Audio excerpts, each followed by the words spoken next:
शरीफ family का दबाव या कहानी कुछ और। मुस्लिम लीग नून के कायद नवाज शरीफ के दामाद कैप्टन रिटायर्ड सफदर का यू टर्न। अपने ही दिए गए बयान से मुकर गए। मोहम्मद सफदर ने पहले अपनी मर्जी से एक निजी टीवी को इंटरव्यू दिया। मरियम साहब, आप चीफ ऑर्गेनाइजर हैं जी, आप देख रहे हैं कि वो मुल्क की वजीर आजम बन जाएंगी?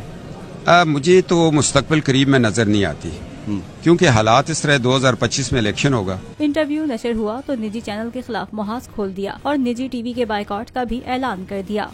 21 मिनट का, और उसको उन्होंने काट के 6 मिनट करके जहाँ कोई उनको अपने मतलब की चीज मिलती थी उसको लगा दिया, कमेंट्री साथ की, और असल जो हकायक है वो मीडिया को बताया ही नहीं है। 21 मिनट का इंटरव्यू 6 मिनट में, और मैं ये समझता हूँ ये बददयांती है। साबिक वजीर आजम नवाज शरीफ के दामाद कैप्टन रिटायर्ड सफदर का कहना था कि मेरी निजी टीवी से सरेराह चलते हुए गुफ्तगू हुई, लेकिन उन्होंने इसे काट कर 6 मिनट का करके जहां उन्हें अपनी मर्जी की चीज मिली वहीं रिकॉर्डिंग लगा दी और साथ साथ कमेंट्री भी की। उनका मजीद कहना था कि निजी चैनल ने असल हकायक मीडिया को बताए ही नहीं। उन्होंने बताया नून लीग ने इस चैनल का बाइकआउट किया हुआ है। वाज़ेह रहे कि कुछ रोज कबल कैप्टन रिटायर्ड सफदर ने इंटरव्यू के दौरान कहा था कि मरियम नवाज मुस्तकबिल करीब में वजीर आजम बनती नजर नहीं आ रही। उन्होंने ये भी कहा था कि हमने वोट को इज्जत दो के नारे को बेइज्जत कर दिया है। ये नारा उसी रोज दफन हुआ जब साबिक आर्मी चीफ बाजवा को एक्सटेंशन का वोट दिया। नवाज शरीफ को एक्सटेंशन का वोट नहीं देना चाहिए था।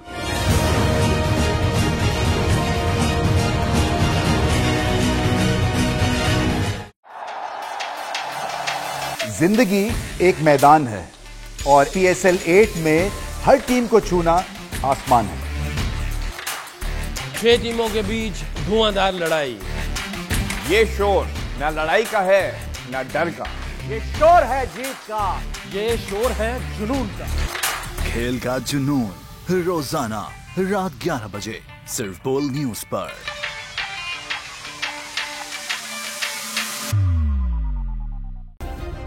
सब्सक्राइब करें और बेल दबाएं ताकि कोई खबर रह न जाए।